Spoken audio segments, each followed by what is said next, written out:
as with every Buddhist class and Buddhist practice, we begin with refuge and motivation, bodhicitta. We take some time to get ourselves in the right headspace. Refuge in Buddhism is refuge is a sort of fundamental practice in Buddhism, and so it's worth coming back to over and over and over again. We go for refuge to the three jewels, or the triple gem, as it's sometimes referred to, the Buddha, Dharma, and Sangha. We go for refuge to the Buddha in the outer form of the Buddha as the teacher, the innovator, the discoverer, the philosopher, the scientist, Gautama Buddha, the historical person who made this discovery of awakening, of enlightenment. It was a hard-won accomplishment, and he put a lot of effort and went to some extreme lengths in his experimentation.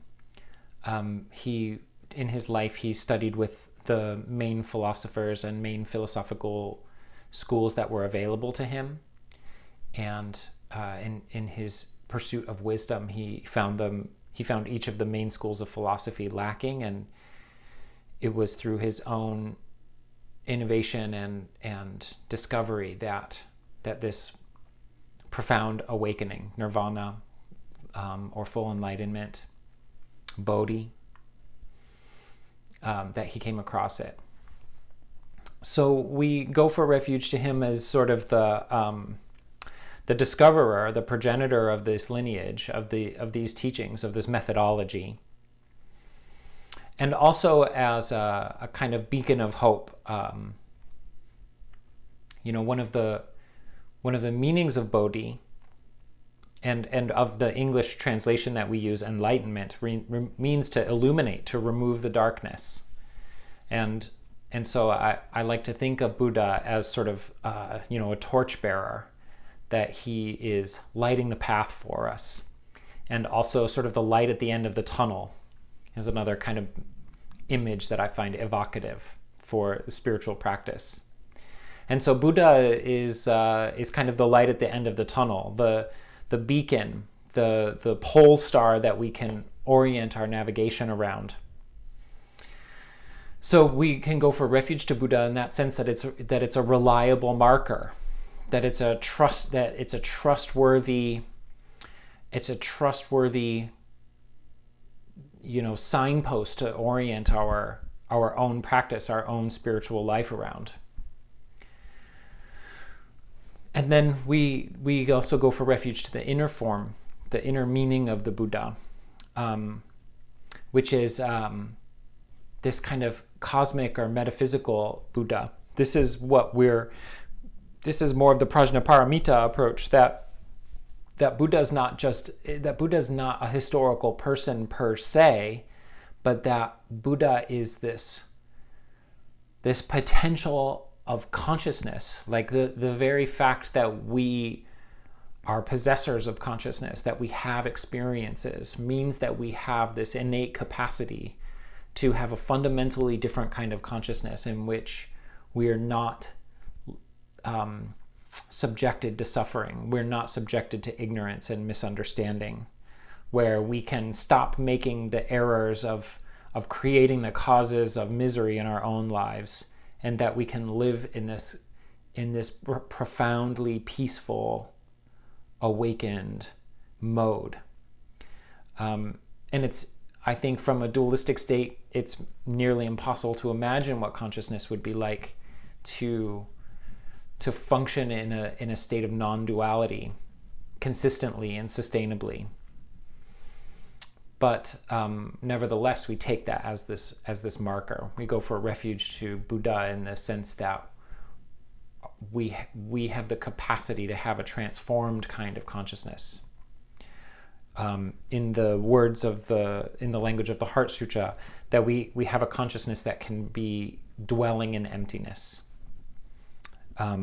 able to see directly phenomena without the self-nature that they seem to have that we're imposing upon them. We go for refuge to the Dharma. And the outer form of the Dharma are the teachings, the sutras, the texts, the oral traditions, the lineages, that we go for refuge to them in the sense that that people have preserved the methodology, that Buddha's discovery wasn't lost to history. Which in the sutras, the early sutras, there was a moment where it looked like the Dharma, that Buddha's discovery was going to be lost, because he felt that it was too profound, that people wouldn't be able to understand his discovery. And he almost decided to not teach it, to simply, live in this transformed state, but not make an effort to pass it along. But he changed his mind. He was persuaded to change his mind. And so the lineage of the Dharma was initiated and started. The wheel of the Dharma was set in motion, as an evocative phrase from the sutras. And Buddha's first teaching is called setting the wheel of Dharma in motion. And so that wheel continues to roll down through history to us today. And we can take refuge in that, knowing that we have this preserved corpus of techniques and experiments that we can try. Also, that that there's something we can do about our state. We're not trapped in samsara. We're not trapped in suffering. That there are techniques that we can apply, and wherever we are, wherever we are is a place that we can begin. And the inner form of the Dharma is the truth that the teachings and the techniques and the experiments and the meditations are guiding us towards, which is this transformed state of consciousness. The ability, it is the lack of self-nature to phenomena, the lack of self-nature of our own self. And that we can experience that, we can revel in that, we can achieve it or discover it for ourselves. So when we go for refuge to the Dharma, it's that there's a truth to work towards, that there's a capital T truth that can be discovered, that we each can discover. And then we go for refuge to the Sangha. And the outer form of the Sangha is Sangha means community. And the outer form of the Sangha is our friends and our colleagues, our spiritual friends, our spiritual teachers, people who are helping us along the path. The Sangha also goes through history, all of the people who have preserved the oral traditions, the people who have replicated this discovery of the Buddhas and developed their own approaches, their own commentaries on Buddha's teaching, their own philosophical texts, their own branches of Buddhist philosophy that provide new innovations and new ways to approach the Buddhist experiment, the Buddhist exercise of working towards enlightenment ourselves. And the inner form of the Sangha is that when we go for refuge, is that Buddha is not the only one to have achieved this type of realization.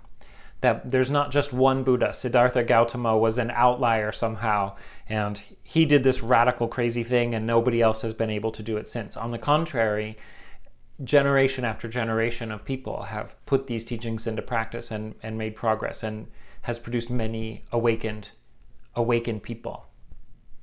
And so we can go for refuge to the Sangha in the sense that the results are replicable, and we have evidence of that from the lineages of spiritual teachers and the hagiographies that we can read about many different people's awakening and how all of the different ways that they approached it.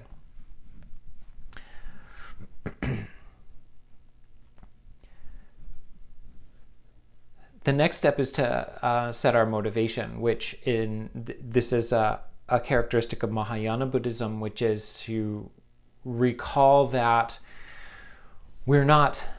it's insufficient to simply end suffering. That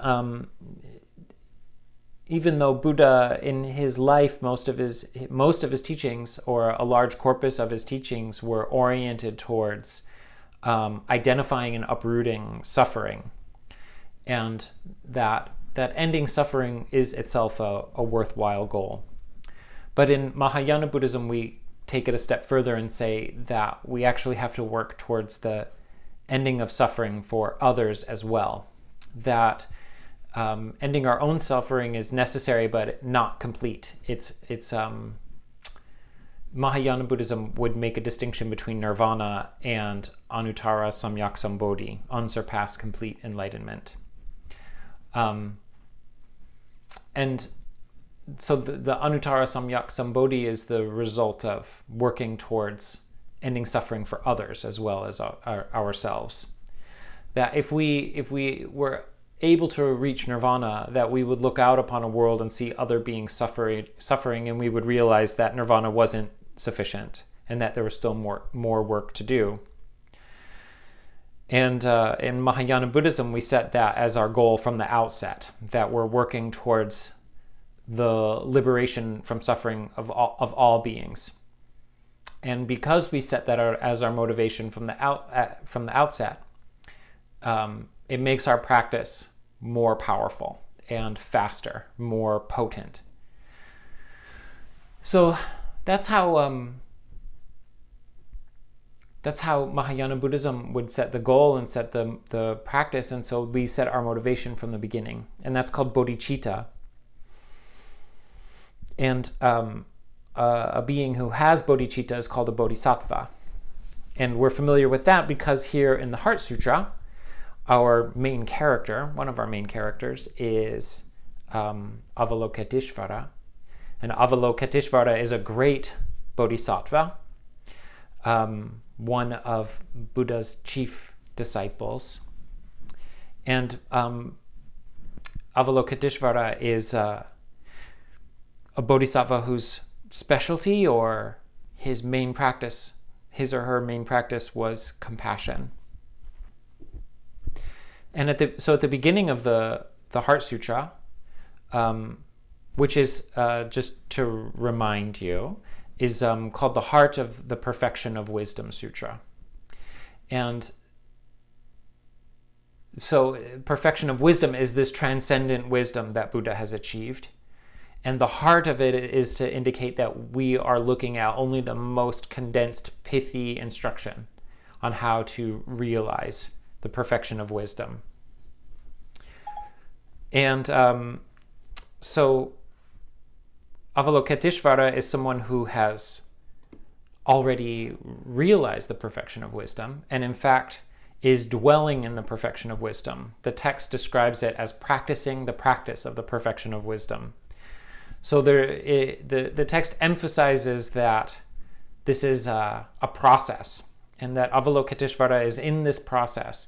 And from within this meditative stillness, this transcendent wisdom, Avalokiteshvara looks out upon the world. And it's an interesting characteristic is that Avalokiteshvara, according to the Heart Sutra, looks out upon the world and doesn't see people in suffering. What Avalokiteshvara sees from the perspective of Prajnaparamita is heaps of functions, categories of perception, categories of feeling and thought and form that are themselves empty of self-nature. So even when we're talking about compassion, even when we're talking about Avalokiteshvara, whose name means euphemistically one who hears the cries of the world, even this intense compassion of hearing the cries of the world from within Prajnaparamita, within the perfection of wisdom, within this transcendent state of stillness and non-duality, that beings look like sort of amalgams of functions that are all sort of enmeshed and interacting and overlapping.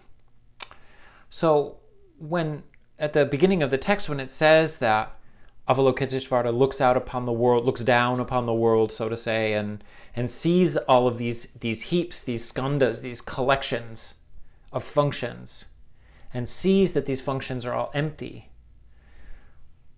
we're being told right at the outset that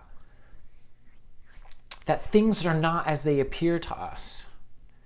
And from the perspective of a bodhisattva, practicing the practice of the perfection of wisdom, they don't even see beings per se. They don't see people.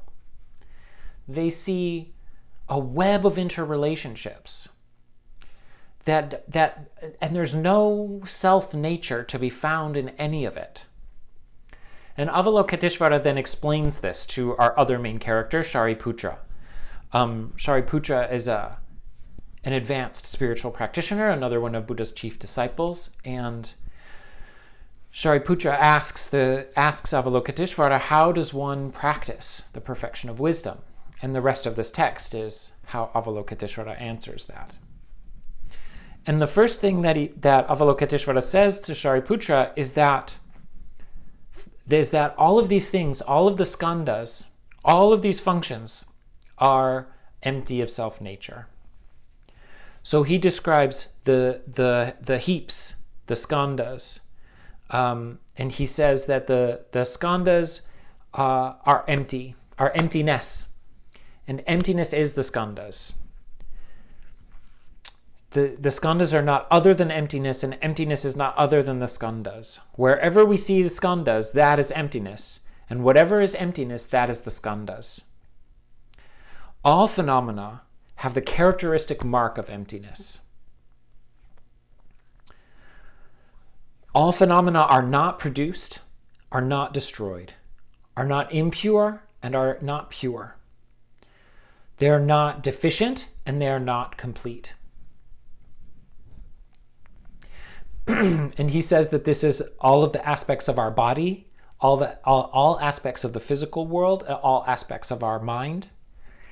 He says this is all sense objects, objects of touch, objects of taste, smell, sounds, things, visible objects, our mind itself. Our sense organs, our capacity for sensing, also has this characteristic mark of emptiness.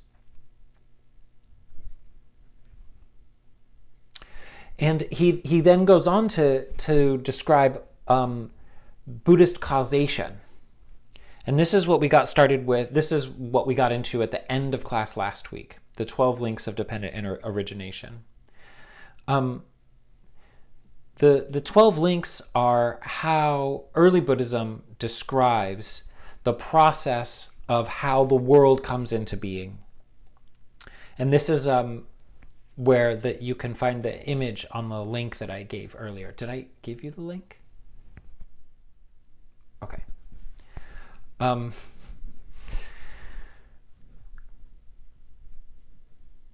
This has the image that I gave you has that in English. And we're working, and so we'll stick with the English. We have the Sanskrit as well, but we went into that in more detail in the last class, so we can just stick with the English translation for now. So the underlying characteristic for all of causation is ignorance. Ignorance is what produces volitions, and in this image it says karmic formations. So this means like the latent impressions that are driving our consciousness forward. Volition in Sanskrit, the Sanskrit word samskara, it doesn't. In English, when we hear volition, it has this kind of meaning of will. Like what when we have volition, it's because I set my sights on something and I go for it. But volition in Sanskrit, in Buddhism as a technical term, volition is this subtle precognitive impulse to exist. So volition would then also be like in Yogacara Buddhism, they talk about the storehouse of karma. They describe karma as as like this backlog of all of the karmic seeds that have been planted over countless lifetimes from time with no beginning. We've been in this cycle creating this massive backlog of karma. And that massive backlog of karma is what's driving the whole process forward. So seeds are constantly ripening. Karmic seeds are constantly ripening.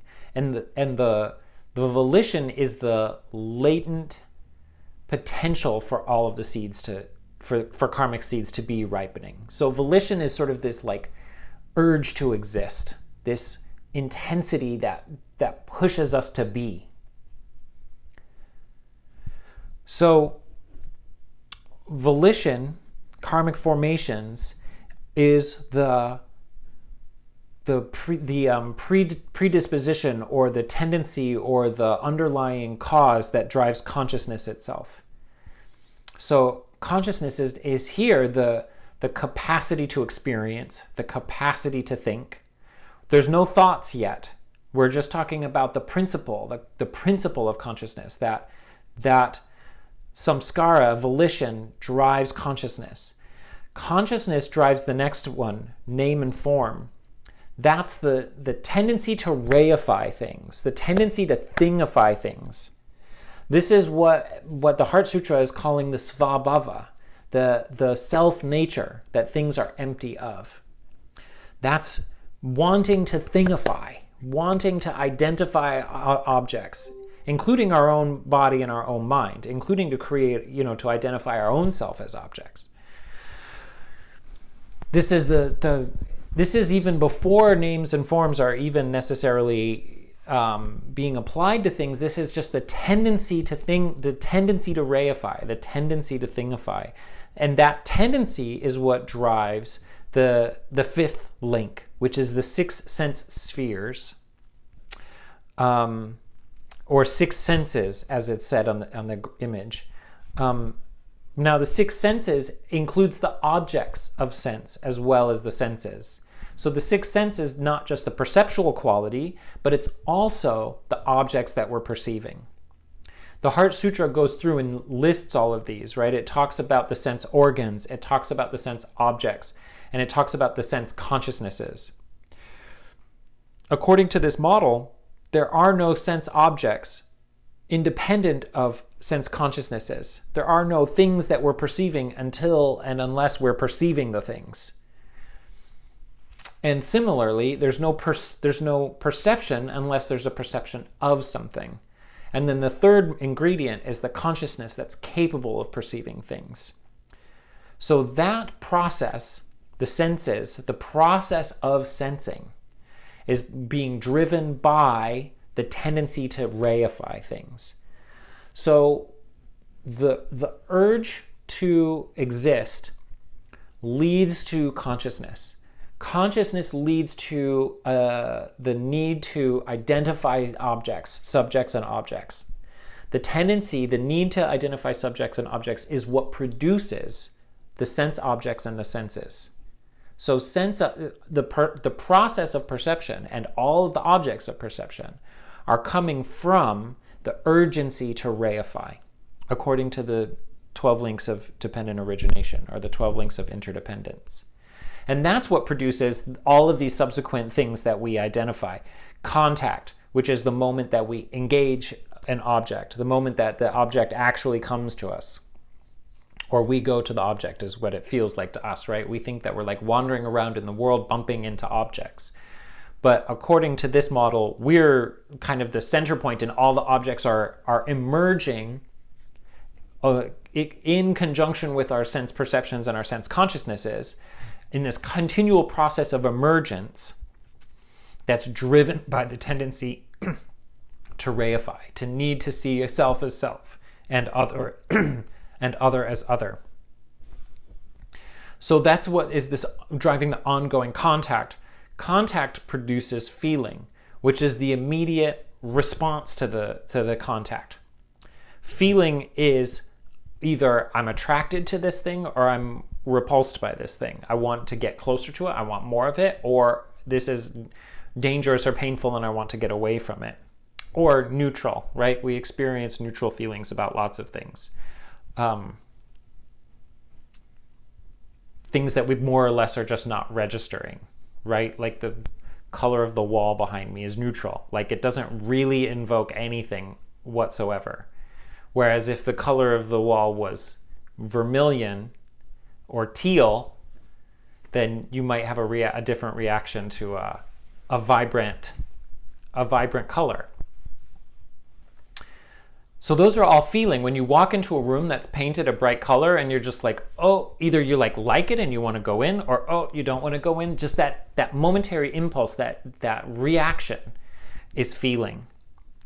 Feeling is what drives craving.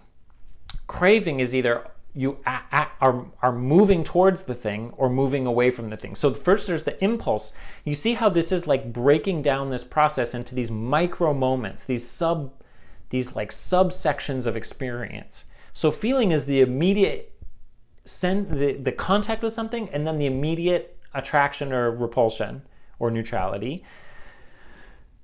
Craving is when we actually feel the urgency to move towards it or away from it. And then grasping or clinging is when we are attached to the thing as being able to give us the satisfaction that we want, or if we get rid of it, then we're free of the suffering that it's causing. So we're many steps ahead now of just identifying something as an object that's separate from us. And we have moved through all of these micro moments, and this is all happening, according to like the Abhidharma model, this is happening dozens of times every instant. This is happening dozens and dozens of times in every finger snap. So grasping is the point at which we say, yes, if I actually acquire the thing, then it will be the thing that I'm looking for. Or if I get away from this thing, then I will be free of the suffering that it's causing me. Grasping is then what drives the need to exist. So you can see how this is a cycle. So becoming then is what drives birth, which there's a few different ways of taking this, right? Like if you look at the image, it has past, present, and future in the middle. And it has cause and effect and cause and effect. So these are examples of how this can drive causation. Past, present, and future is what is the urgency that's pushing us into the present moment, how we're responding to the present moment, and then birth, old age, and death are what is driving us into the next loop in the cycle. We can look at this as an example of what happens over a lifetime. Some interpretations of the 12 links of dependent origination is describing what leads up to birth, meaning literally being born as a human being, and then old age and death is the whole rest of your life. There's this impulse to exist, which is driven by the first 10 links. There's the actual existence, and then decay, and then from the moment that we're born, we're basically getting older and heading towards death. But I prefer to think about this as this whole process is happening continually. We're constantly being driven by ignorance. We're constantly being driven by karmic formations. That's what's driving our ongoing experience of consciousness, seeing subjects and objects, experiencing the sensory world that we're in, constantly coming into contact with objects, having feelings about our contact with the objects. This is all happening constantly.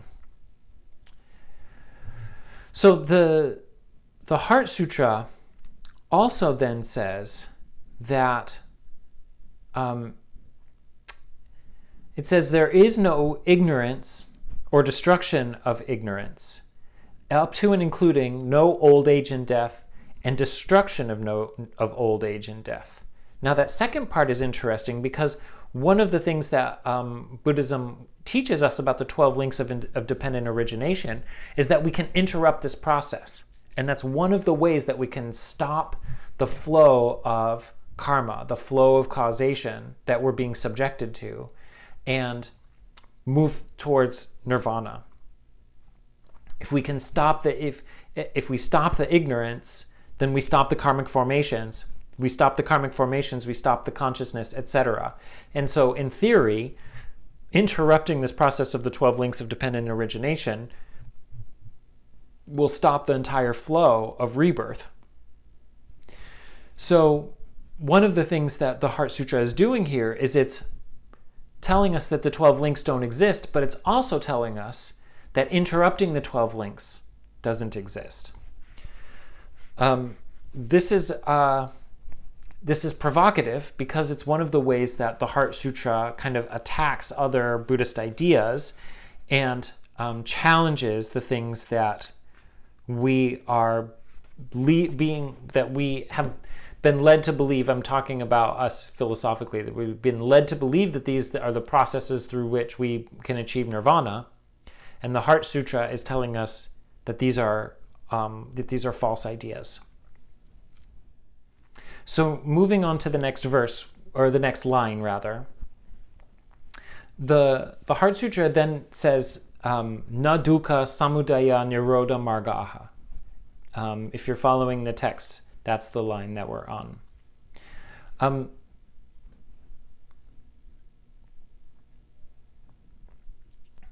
Now it's going even deeper into Buddhist philosophy, because these four are the very first teaching that Buddha gave. This is the four Arya truths, or the four noble truths.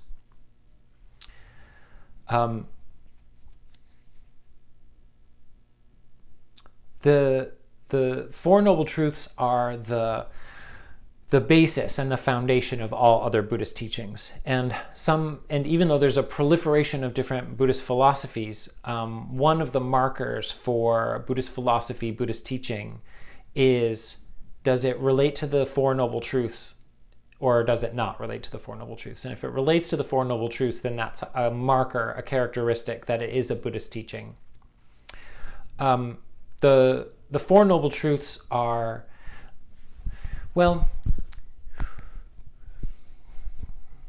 first of all, they're called the four Arya truths. The Sanskrit word is Arya, and the word Arya is usually translated as noble, or noble one, as in nobility, and that carries this kind of connotation of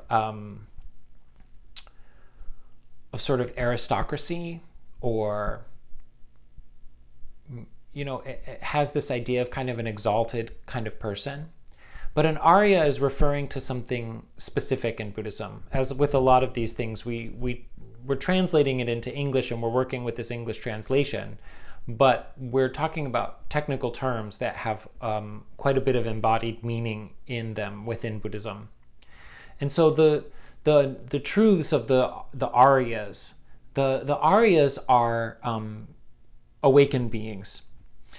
So when it's the Four Noble Truths, it's really more like the four realizations of a Buddha. This is one of the ways that we could encapsulate Buddha's big discovery, that these four things tell us everything we need to know about Buddha's discovery.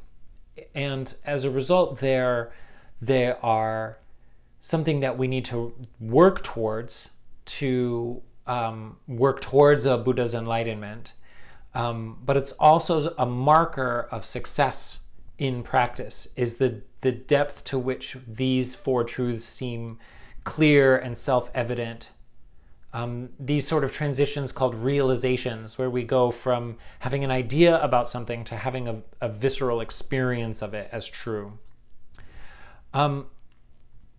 Also, the word truth, I think it like maybe fact is a better word, because these are not subjective truths according to Buddhism. These are not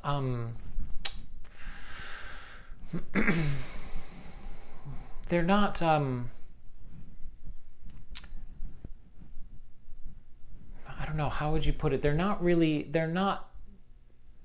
true versus like true and false. They're true in the sense that they are like real. They're like natural laws. So when I think of, I mean, like, the reason I'm struggling with words right now is because we have a lot of problems with truth and facts in our modern society, if you've noticed, where we have things like alternative facts and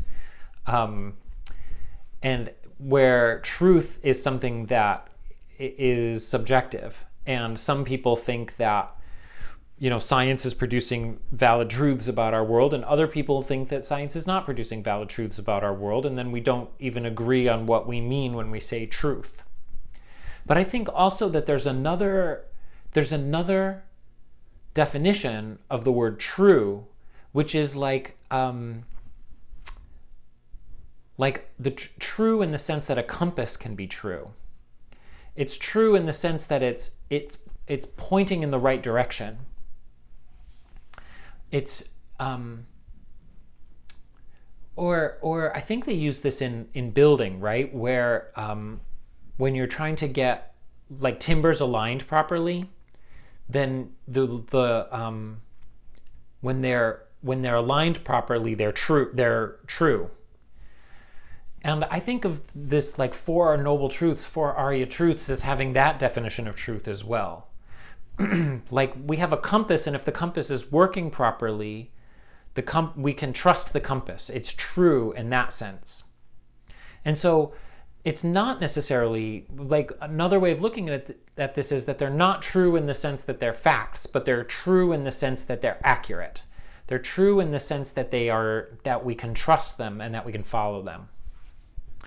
So these 4 truths, the first is the truth of suffering, the truth of dukkha. So the 4 truths in Sanskrit are dukkha, samudaya, nirodha, and margaha. Dukkha, as if you've been around Buddhist or yoga texts much, you will be familiar with this word dukkha. And dukkha means suffering, generally. I've also seen it translated as stress, which I think is an interesting kind of alternate translation. When we think of dukkha as suffering, it sounds like it could be something really gruesome, But if we think of suffering as stress, it's like we're never at ease. Things are not always just going smoothly. That we're always under pressure, that there are things outside of our control that impinge upon us, that prevent us from being peaceful and at ease and still.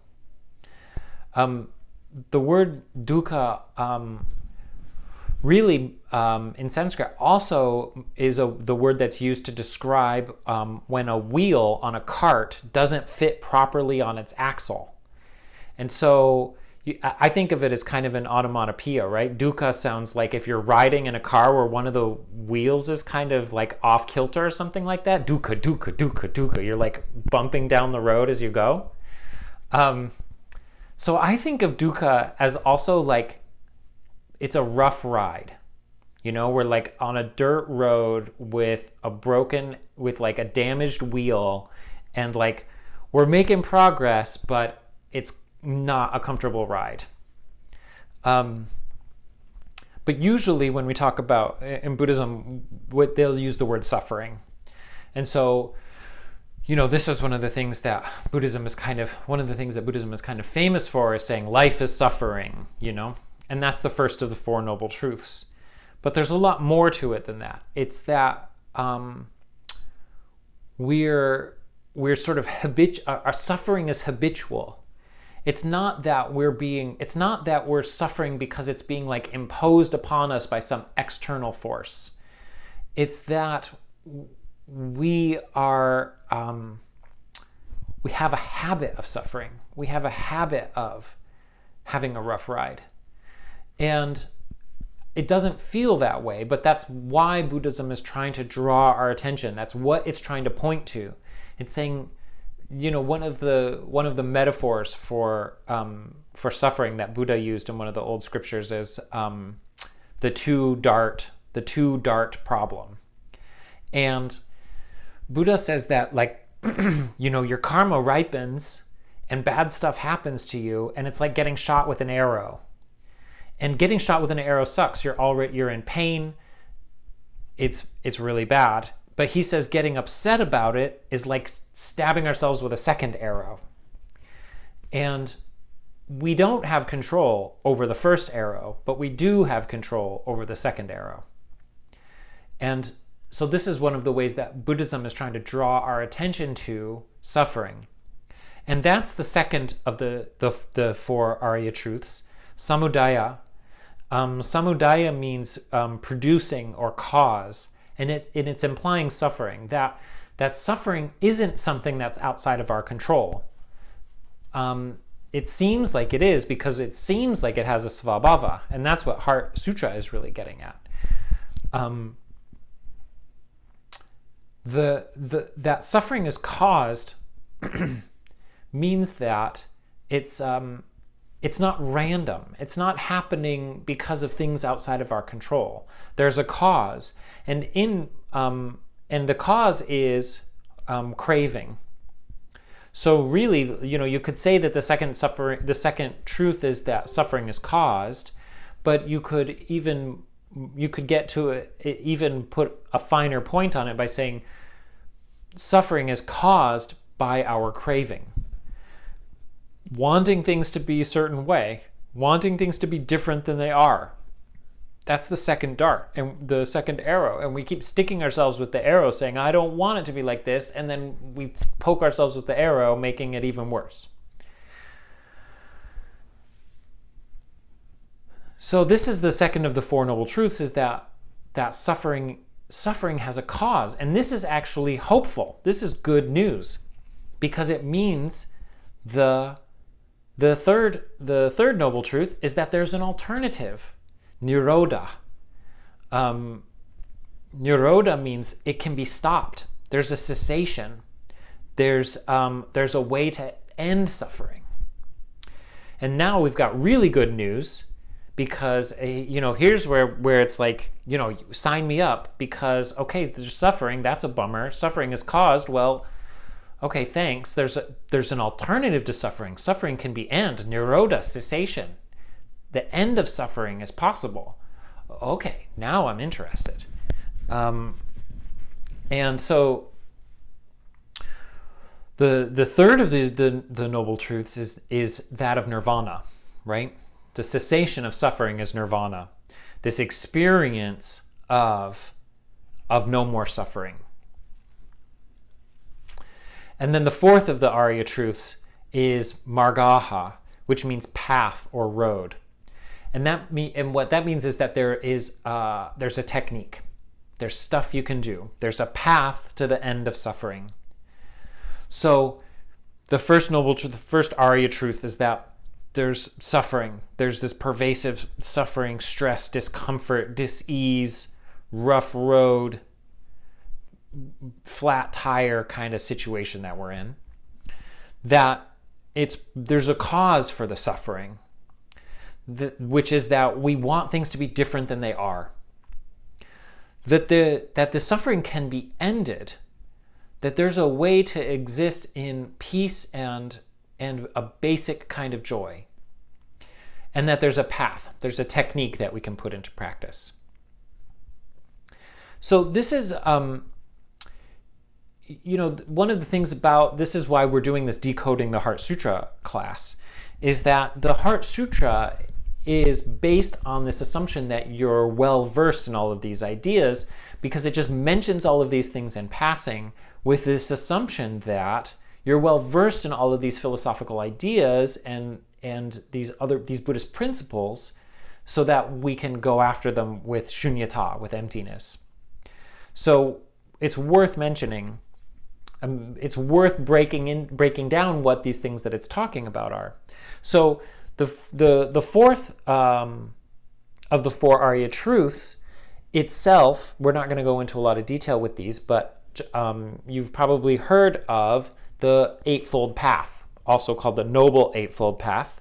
It's that same word, the Arya, the path of the noble ones, the path of the Aryas, the path of the awakened ones. So the fourth of the Four Noble Truths, the path, is the Eightfold Path, which is one of the early articulations of everything that you would need to know to practice Buddhist methodology, Buddhist philosophy. So just for the sake of thoroughness, I would like to read you the verse in which the Four Noble Truths are introduced. I find this interesting because, especially when we're in these kind of later philosophical schools of Buddhism, like Madhyamaka and the Tibetan schools and Yogacara and things like this, it's built on these earlier ideas and sort of takes them for granted. But if we're in these kind of Mahayana and Vajrayana schools, we don't necessarily go back and read the original sutras and to look at the origin of these ideas, look at what the earliest texts actually say. So I thought it would be fun as an exercise, since we've got the Four Noble Truths in the Heart Sutra, the Prajnaparamita text, I thought it would be interesting to look at the verse where the four Arya truths are initially introduced. This is from a text, this is from the Pali Canon. So the earliest Buddhist texts only exist in Pali, which is a Prakrit dialect. So Sanskrit is a Prakrit language. It's a very formalized Prakrit language. But the earliest Buddhist texts seem to only exist in Pali, which is a more kind of colloquial version of a more colloquial Prakrit dialect. So in Pali, the name of the text is the Dhammacakkappavattana Sutta.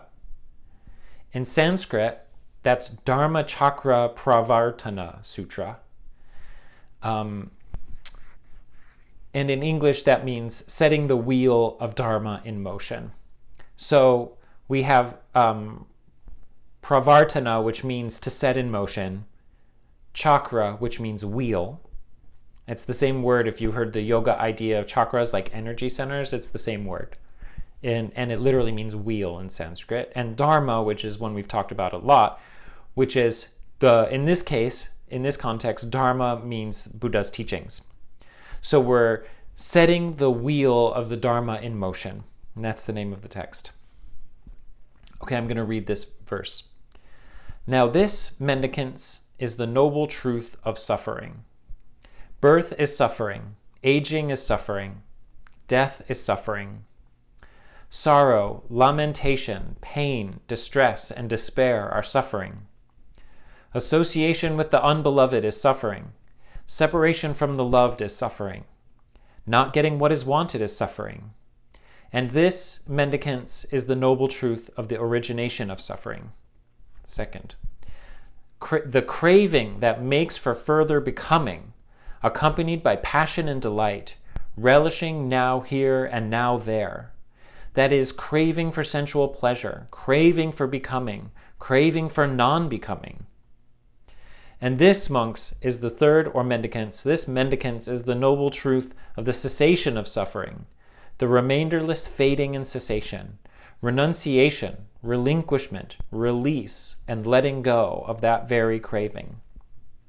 And this, mendicants, is the noble truth of the way of the practice leading to the cessation of suffering. Precisely this noble eightfold path. Right view, right resolve, right speech, right action, right livelihood, right effort, right mindfulness, and right concentration. So that one verse tells us a lot about what we need to know about Buddhism. In that one verse, he describes what he means by suffering. He describes what causes suffering. He describes what the alternative is, this relinquishment of craving. And then he also at least introduces this eightfold path: right view, right resolve, right speech, right action, right livelihood, right effort, right mindfulness, and right concentration. And I'm not going to go into all of the eightfold path, but it's good to at least be familiar with those ideas, because they're quite common in Theravada Buddhism, but we don't really spend as much time with them in Mahayana Buddhism. And I spent a lot of years studying Mahayana Buddhism, and I'd heard about the Eightfold Path, but I hadn't really gotten into it. And then I started hanging out with other schools of Buddhism, and they said, oh yeah, really, the eightfold path is the whole picture. In Tibetan Buddhism, we have the Lam Rim, and that's sort of our framework that we orient around, the steps of the path, developed largely by Je Tsongkhapa. But even that is sort of a reframing of the Noble Eightfold Path. So the Eightfold Path has everything you would need to practice Buddhism effectively.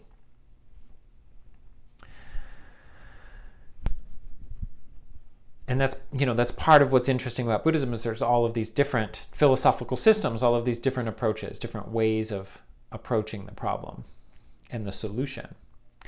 But we're in a Prajnaparamita class, and so the Prajnaparamita isn't just telling us about the Four Noble Truths and the Eightfold Noble Path. On the contrary, the Prajnaparamita texts are saying there is no suffering. There is no cause of suffering.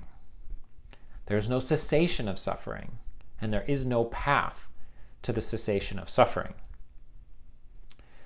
So the Prajnaparamita, again, is drawing us back to this idea to not get attached to the Buddhist teachings, that the goal, the process, the end result of the Buddhist teachings is to not hold on to these concepts, to not get attached to the very things that are being presented to us as the path to freedom. That when we start to become oriented towards Buddhism, we start to shift our orientation, we start to change our priorities, we start to have new markers for what it means to be successful in our lives. We start orienting towards noticing, like in the Four Noble Truths, we're noticing that suffering is happening instead of just being buffered about by suffering, buffered about by life experiences. We start to notice the markers. We start to notice those things. And by paying attention to that, we can make better choices, right? That's the second of the Noble Truths. We can start looking at, how is the suffering caused? How can I crave less? How can I have less aversion? How can I react less strongly to the things that I find unpleasant or discomforting? How can I develop patience so that I don't lose my temper when I'm being provoked? And we start noticing these things. We start to set new priorities. And that's based on knowing that it's possible to reduce and ultimately eliminate suffering according to Buddhism. And we have these techniques that we can put into practice, the Eightfold Path. But the Heart Sutra is reminding us that all of those things that getting attached to those things is recreating the causes of suffering, just like getting attached to, having nice things and getting new stuff and, shopping on Etsy, which is my habit lately. So I can see how shopping on Etsy is like making me obsessed, but I can just as easily get obsessed with Buddhist philosophy and say, okay, I'm like, shopping on Etsy is, craving, and I know that craving is the cause of suffering, but I can just as easily get attached to Buddhist philosophy as these ways of getting out of suffering, and then getting attached to that is doing the exact same thing, except with philosophy instead of with, cool stuff on Etsy. So that's a big part of what the Heart Sutra is helping us do. Get unattached to these things. Even the things that help us will harm us if we get attached to them. There's a metaphor that's used quite a lot, especially in Chinese Buddhism, of the raft. This is kind of cool, because the word paramita, right, which means perfection, as in perfection of wisdom, prajnaparamita. The word paramita actually means crossing to the other shore. And so in Sanskrit, it literally means like crossing a river, fording a river, and arriving at the other side. So when we're using the word perfection, it's a euphemistic usage even within Sanskrit, where getting to the other shore, getting to the other side, means euphemistically perfection, to accomplish something, to finish it off, to finish the project. So the perfection of wisdom is like completing the project of wisdom, and literally meaning to like get across a river. So there's sort of a way of unpacking this idea is that to get across the river, you need to build a raft. And so that's what we're doing with Buddhist philosophy. We're getting the timbers and we're lashing them together with the Eightfold Path, the four Noble Truths and the Eightfold Path, and all of these philosophical ideas, having these ways of thinking about how to change our orientation so that we can end suffering. We build our raft and we ford across the river. We put these things into practice. We have to navigate the rough waters. And then eventually we'll achieve prajnaparamita. We'll get to the other shore. But then one of our mistakes is then to take the raft with us. Like it can still help us once we're on the other side. And now we've gotten to the other shore, or we think we've gotten to the other shore, but we're dragging this raft with us that we don't need anymore. So that's that's a metaphor, that's an image, an evocative image for prajnaparamita. We need the raft, but we only need we need the raft. We need Buddhist philosophy, we need Buddhist practice, but it is itself provisional. We don't need Buddhist philosophy because it's valuable in and of itself. It's valuable because it helps us get across. It helps us achieve this goal. It helps us have these realizations. And once we have the realizations, the philosophy it becomes a dead weight that we're dragging around. So, I'm not there yet. I depend on the raft. I depend on the scaffolding to help me navigate life. But Heart Sutra is helping remind us, it's helping point to this situation that we could find ourselves in, which is getting attached to the raft, getting attached to the philosophy, becoming really good scholars of philosophy without actually using the philosophy to end suffering. That's another risk for those of us who are kind of nerds, right? Kind of philosophy geeks. We get really excited about the philosophy and we get really proud of ourselves for how well we can recount all of the lists and all of the Buddhist stuff. But then by being proud of our facility with philosophical ideas, we're actually moving in the wrong direction from what the philosophy is trying to lead us to, which is how to live a better life and how to live an unencumbered life, right? Suffering is caused by craving. Suffering is caused by wanting more stuff. And that's just as true with philosophy and Buddhist, the stacks of Buddhist books that many of us have in our homes, that's the raft that we're dragging around with us. We need the raft to get across, but we can't be so attached to the raft that we're trying to drag it with us when it's already served its purpose. Okay, so we're almost at the end of this section. This section is where Avalokiteshvara is going through all of these phenomena that were previously taken by Buddhists as sacrosanct. So up until this point, up until this point in the development of Buddhist philosophy, these ideas were being presented as here's how you think and practice as a Buddhist. And the Heart Sutra is now coming in and applying this philosophy, this rhetoric of negation to all of these things and saying, well, it's one thing to say that there's the cessation of suffering, but Prajnaparamita is saying that there's this transcendent wisdom aspect. And the Pali Canon doesn't really go into a lot of detail with this, but it does go into some detail. And so this is where the Heart Sutra's sort of radical rhetoric is going, challenging all of these Buddhist ideas. So this is the section where in English it says, in emptiness there is no form, no feeling, no perception, no impulse, consciousness, no eye, no ear, no nose, no tongue, body, or mind, no forms, no sounds, no smells, no tastes, touchables, or objects of mind, no sight organ element, this is the sense consciousness, the capacity for sight, no sight organ element, and so forth until we come to no mind consciousness element. There is no ignorance, no extinction of ignorance, and so forth until we come to there is no decay and death, no extinction of decay and death. That's the 12 links of dependent origination. There is no suffering, no cause of suffering, no cessation, and no path. That's the verse we just did, the Four Noble Truths. There is no cognition, no attainment, and no non-attainment. So that one short paragraph, I'm reading Kanze. I find his translation a little rough, but he's the nice thing about this book is it has the Sanskrit in it, so you can refer to both the Sanskrit, and he talks about why he translated it the way he did. But this one little segment right here is like a summary of and summarily a negation of the whole corpus of Buddhist philosophy up until that point.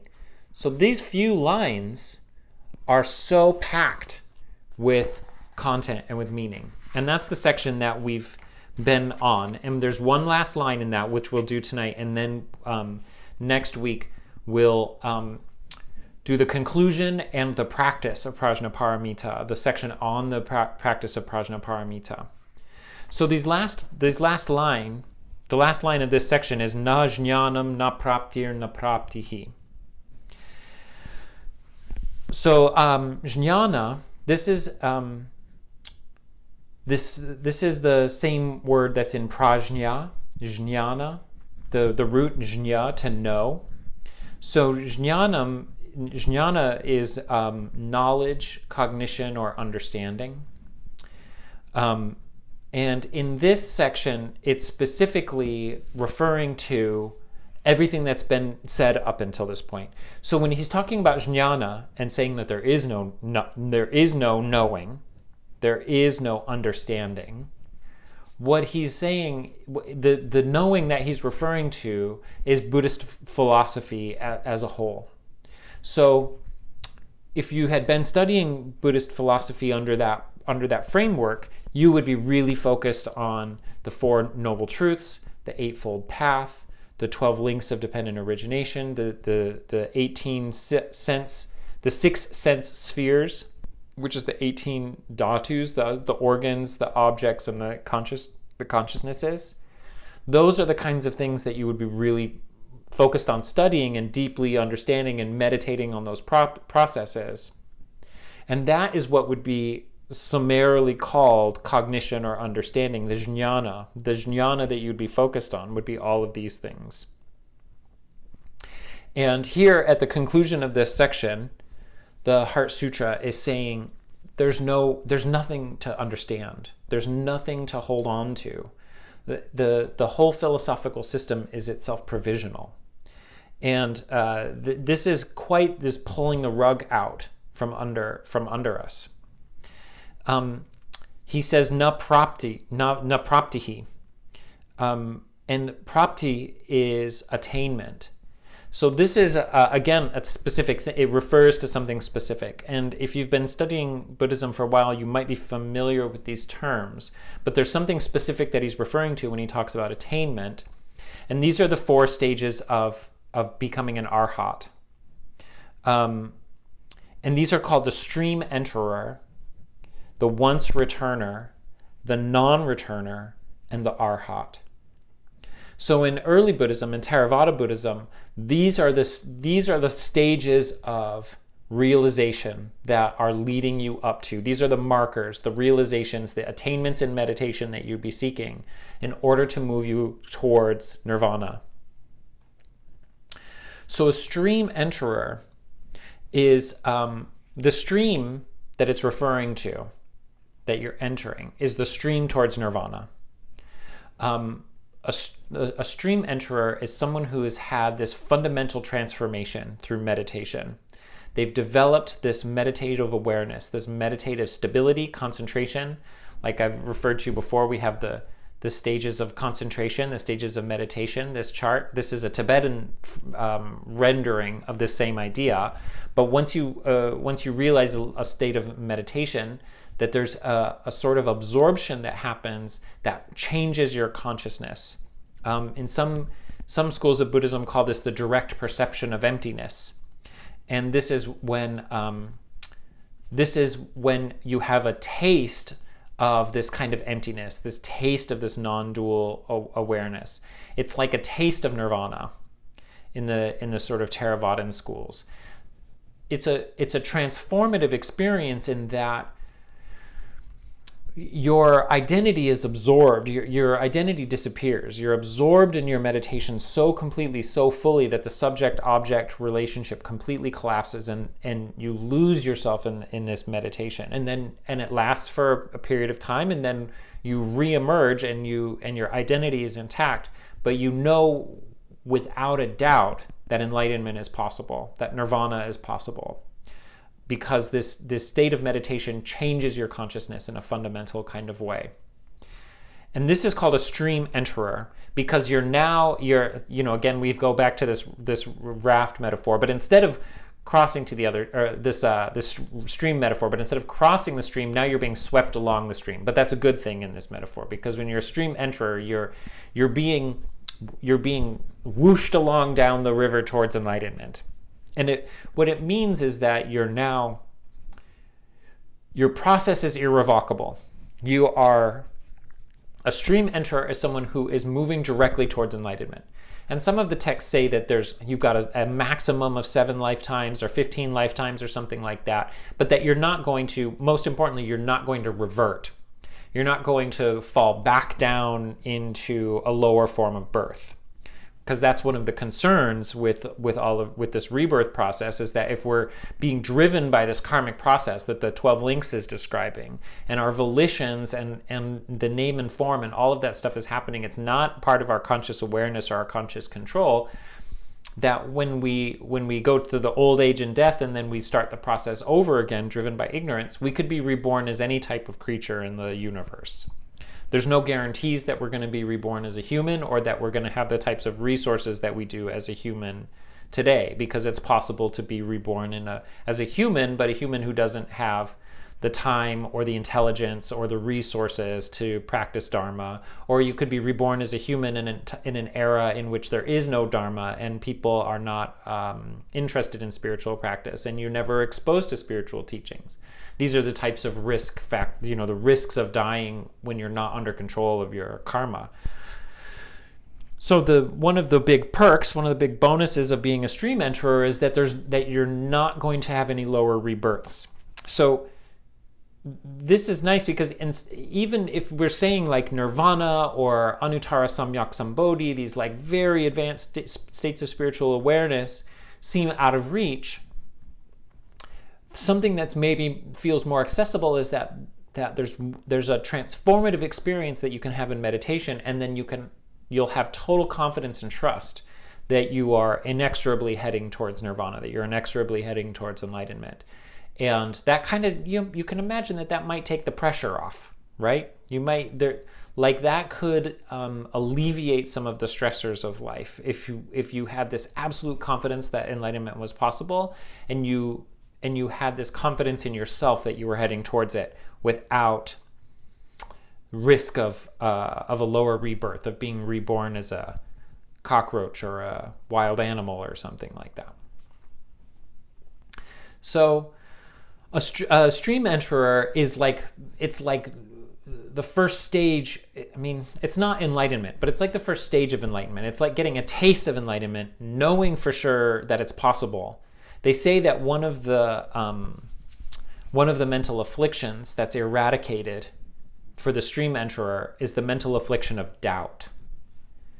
So they still have anger and craving and delusion and a variety of mental afflictions that we're all familiar with, but a stream enterer no longer experiences doubt in their spiritual life, in their spiritual practice. They have unshakable confidence that their spiritual practice is working, and they know just what they need to do to finish it off. Some say that in that state of meditation, when you have that transformative experience, you see the Buddha that you will eventually become, and you know without a doubt that that's where you're heading, and you see what's happening between your current place and where you'll be to become a Buddha. And so there's no doubt in your mind anymore. And that's sounds pretty appealing. That sounds like a hopeful state. It's not full enlightenment, but it is. It's like unshakable confidence that that's happening. So the once returner and the non-returner. So the stream enterer means you have you're still going to die, and you're going to go through the rebirth process, and that's going to happen a number of times. This is the more of the Theravadan school. There's different perspectives and different philosophies of Buddhism that you can see your current life is your last life, and you're going to get enlightened in your life. That's more of like a Vajrayana type of perspective. But this is the more Theravada perspective. The stream enterer, the once returner means you're on your second to last life. And this is a stage of attainment where the meditative developments, the meditative stability is such that it's very, very close to the end. A non-returner, the third of these four paths, a non-returner is someone who's in their last life. They're not going to be reborn after that. This is one of the ways that Buddha talked about his own enlightenment, his own nirvana. It's pretty interesting that Buddha attained nirvana. The Mahayana schools would say that he attained unsurpassed enlightenment, but he continued to hang around in a bodily form for 40 years and taught, and then eventually died of food poisoning when he was 80 or something like that. And throughout that entire time, he still experienced, he still experienced things like physical pain and, problematic students. He had to deal with a lot of shenanigans with his students. But he was in this imperturbable state. And one of the things that he said after his awakening was, "This is my last life. I'm not going to be reborn. I finished it off. Once I die, or once this body dies, I'm not in samsara anymore. And once this body dies, I'm not going to be reborn in a physical form." So that's the kind of thing that a non-returner is. They know that they're in their last life. And then the last of these four is called the arhat. And in Theravada Buddhism, being an arhat is the goal. Arhat means foe destroyer, one who's destroyed the foe of samsara, destroyed the foe of death. An arhat in the Theravada scriptures, in the Theravada sutras, the suttas as they call them, because they're written in Pali, so they call them suttas rather than sutras. But it's the same word, it's just a different dialect. An arhat is considered to be on parity with a Buddha. So an arhat is one who's attained full nirvana. Nirvana is full enlightenment in the Theravada school. And an arhat has attained the same nirvana as a Buddha. The distinction that they make is that Buddha was the discoverer of the process. And so Buddha, because he was the first, he has a special title as the Buddha. But then many of his followers were arhats, or because of his teaching became arhats. And in the Theravada version, they're on par with the Buddha. But they don't get the special title because they were coaxed into a nirvana by a Buddha, by the Buddha. But nevertheless, an arhat in Theravada school, the arhat is finished. They've reached nirvana, they're done. So that's even a non-returner is someone who's going to attain arhatship within their lifetime. So if you're if you're a stream enterer, presumably each of those subsequent births, you're aware that you're a stream enterer. When you're a once returner, you're so close that you know that your next life is going to be your last one. When you're a non-returner, you know that you're in your last life and that you're going to attain arhatship before you die. And an arhat is someone who's attained nirvana. So this is these are the attainments that's being referred to here in the text. But ironically, striving for attainments is an obstacle to reaching attainments. And this is something that we're starting to get the feeling of I hope that you're starting to get the feeling of this from the Prajnaparamita, the Heart Sutra, which is striving for these goals is itself an obstacle to reaching these goals. Even thinking of them as goals is an obstacle to reaching them as goals.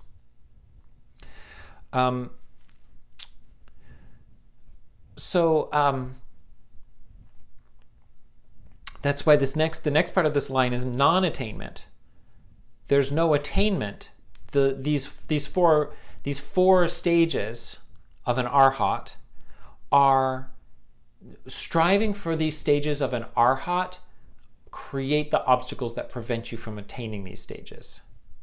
But similarly, there's also no non-attainment.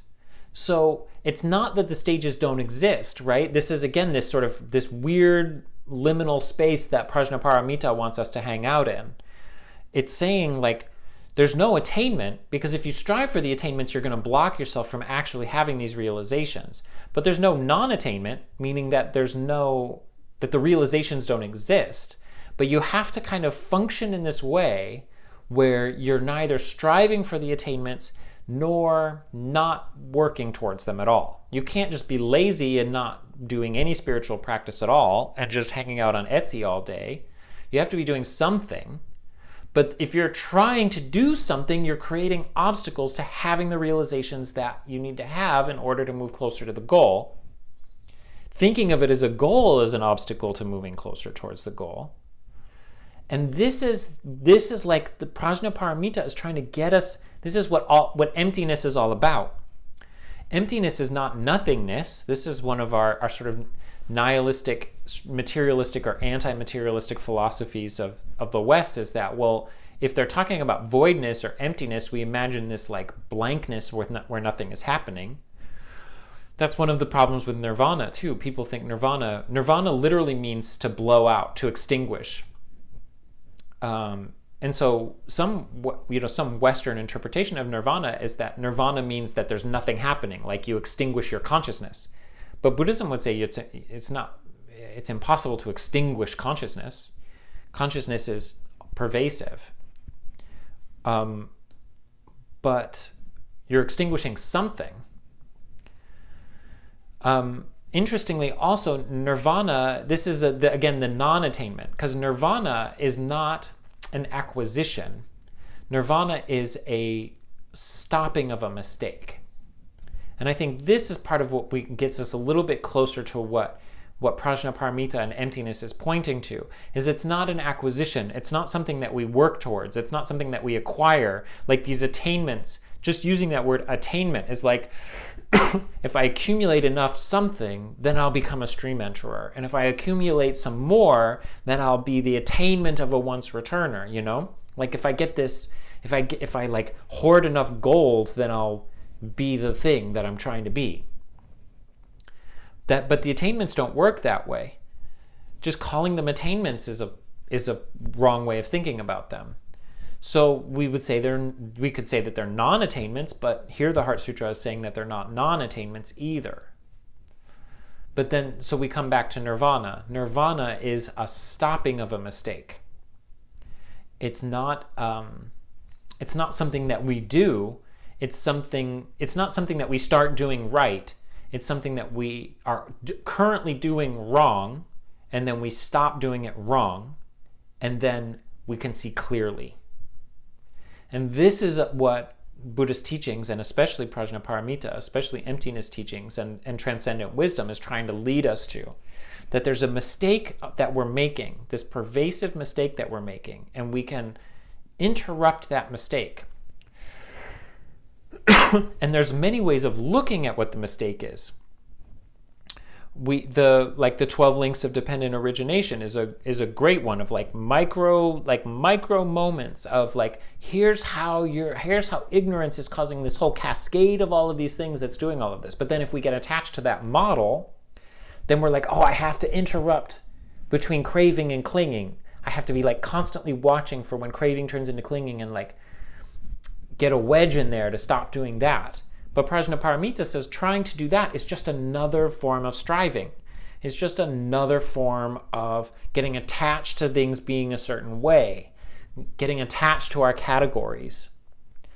So here it's negating all of this stuff because it's trying to get us to look at this liminal space where we can hang out, where we're aware of Buddhahood, where we're aware that these attainments, in air quotes, these attainments are worth striving for, striving in air quotes, but also thinking of them as attainments and striving to reach them is preventing us from making any real progress. So we have to hang out in this, we have to kind of float in this space where we're concentrated but not concentrated on something, where we're working but we're not working towards something. We're working to interrupt something, but we don't want to get so attached to the thing that we're trying to interrupt that we get attached to the interrupting of the thing. And that's where Prajnaparamita is, that's what it's pointing to. Part of Prajnaparamita is that it's using discursive wisdom to get to transcendent wisdom.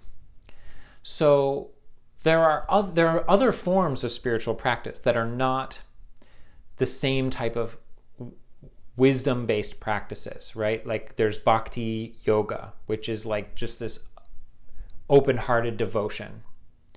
There's karma yoga, which is orienting our life towards acts of service, which can trigger these kinds of activities that can trigger spiritual awakenings.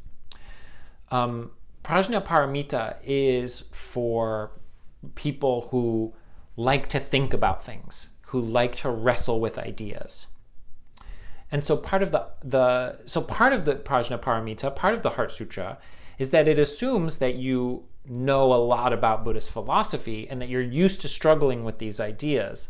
And then it's trying to get you to penetrate even more deeply into this Buddhist philosophy, penetrate more deeply into these ideas, but in a way that interrupts the entire process, interrupts the process of ideation.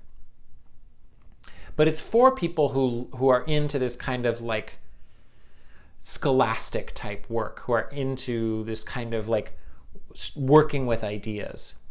But we're working with ideas to try to get beyond ideation, get beyond cognitive processes. So we're using our discursive wisdom, prajna, to get to this transcendent wisdom, prajnaparamita.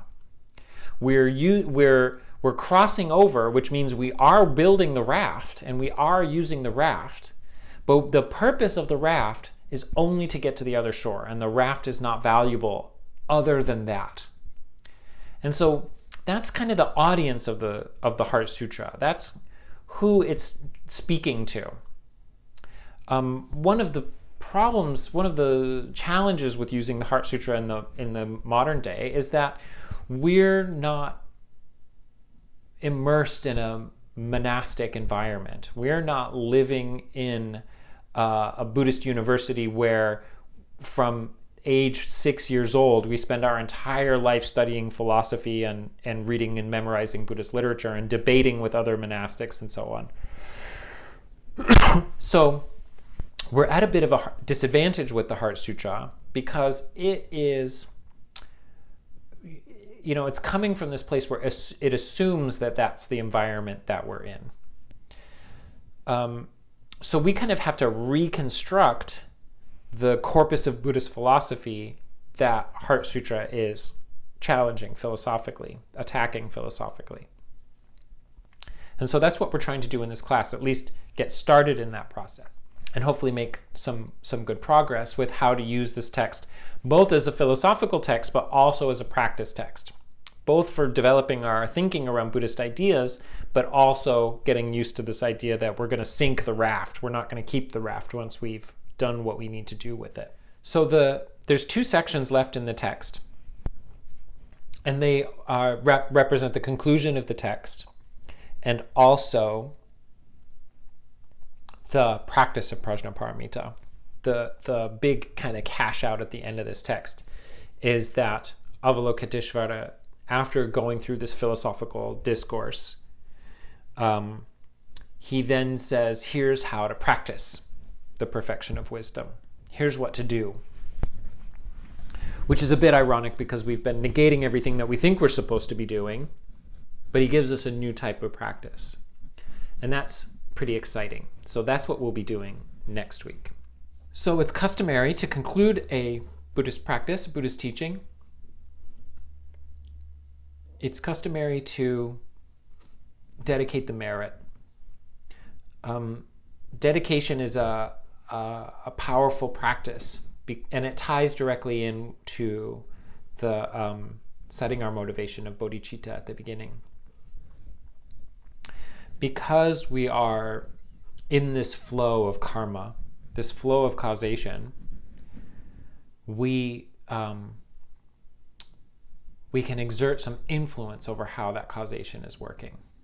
And there's the type of causation that we can see and experience. But with Buddhist karma, there's also the karma of our mind. And that the karma of our mind is actually more powerful than the karma of our actions and the karma of our speech. And we can see how powerful the karma of our actions are. We can see how our actions have results. We can see how our words have results. Buddhism says that it's what we do with our mind that's much more powerful. And dedicating the merit is one of the ways that we can use our mind to bring the results that we want to see. And the way to accelerate our karma is to give it away.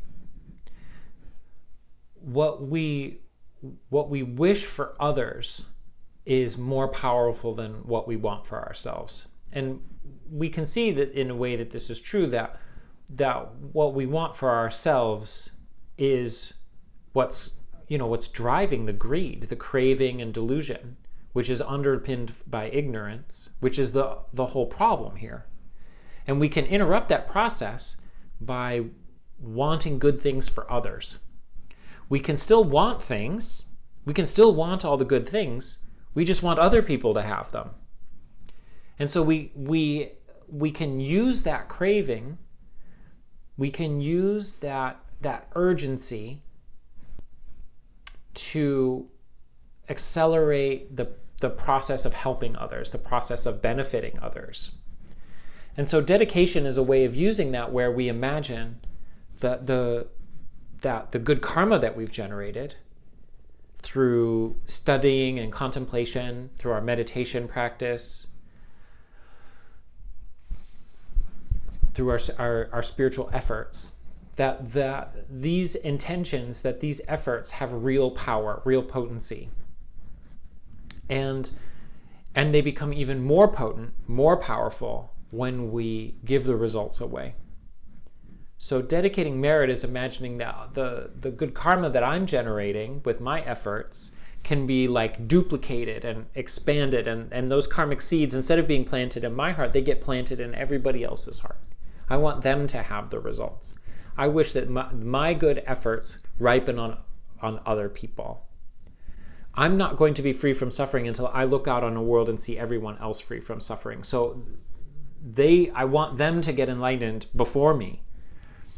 That's the kind of motivation. That's the kind of thinking that we want to have. Even if I'm the last one, I'm still going to work for their benefit, because that's how I'm going to create the type of paradise, the type of world that's free from suffering, that's free from samsara, that I want to see. And so that's the kind of motivation that we have with dedicating our merit. Visualizing, imagining, setting the intention that this karma ripens for other people to be getting out of suffering, for other people to have lasting happiness and peace and joy. That's why we're doing this.